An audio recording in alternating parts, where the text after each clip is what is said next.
এলাকার খোদ প্রমিলা বাহিনী একের পর এক মদের ভাটিতে হানা দিয়ে নষ্ট করল বিপুল পরিমাণ মদ ও মদ তৈরির সরঞ্জাম। পাশাপাশি মদ তৈরির সঙ্গে যুক্তদের অবিলম্বে গ্রেপ্তারের দাবিতেও সরব হন ওই প্রমিলা বাহিনী। আজ দুপুরে ঘটনাটি ঘটে বাঁকুড়ার কতুলপুর থানার গোপালপুর গ্রামে। স্থানীয় সূত্রে জানা গেছে যে ওই এলাকায় 3টি ঘরে রমরম করে চলছিল চোলাই মদের ব্যবসা। ওই এলাকার যুবকরা দিনের পর দিন ওই চোলাই মদ খেয়ে শরীর অসুস্থ হয়ে পড়ছিল এবং যা রোজগার করছিল সেই সমস্ত কিছু রোজগার ওই চোলাই মদ খেয়ে শেষ করে দিচ্ছিল এবং ঘরেতে অশান্তি করছিল। সেই জন্যই এলাকার প্রমিলা বাহিনীরা ওই 3টি ঘরেতে হানা দিয়ে একাধিক চালায় মদ নষ্ট করে।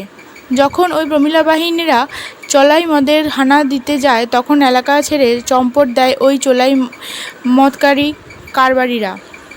ওই প্রমিলা বাহিনীদের দাবি যে ওই এলাকায় 5 বছর ধরে এমনই চোলাই মদ রমরমিয়ে চলছিল। ওই প্রমিলা বাহিনীতে আরও দাবি যে এই চোলাই মদই খেয়েই আমাদের ঘরের পুরুষেরা ঘরে অশান্তি করছে এবং যা রোজগার করছে সব ওই চোলাই মদে নষ্ট করে।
মদ ব্যবসা করছে বলে আমরা আজকে ভাঙচুর করতে এসেছি এবং মদ বন্ধ করতে এসেছি। আমরা এটা কোথায় তৈরি হচ্ছিল? এই মদটা কোথায়? এটা গগড়া এলাকা, আমাদের গ্রামের পাশে।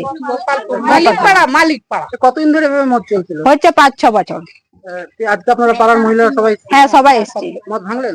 মদ পেয়েছি এবং 4-5 বোতল ভেঙেছি এবং মদ চাপানো ছিল ওইটাও ভেঙেছি।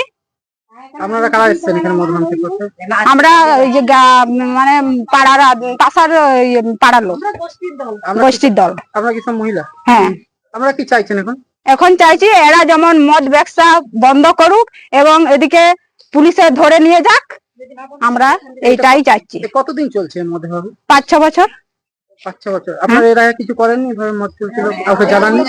না, বারণ করতে এসেছি আমরা, কিন্তু এখন 2-3 বার হয়ে গেছে। আগে আমরা এসেছিলাম, তবু তার সত্ত্বেও এরা শুনেনি।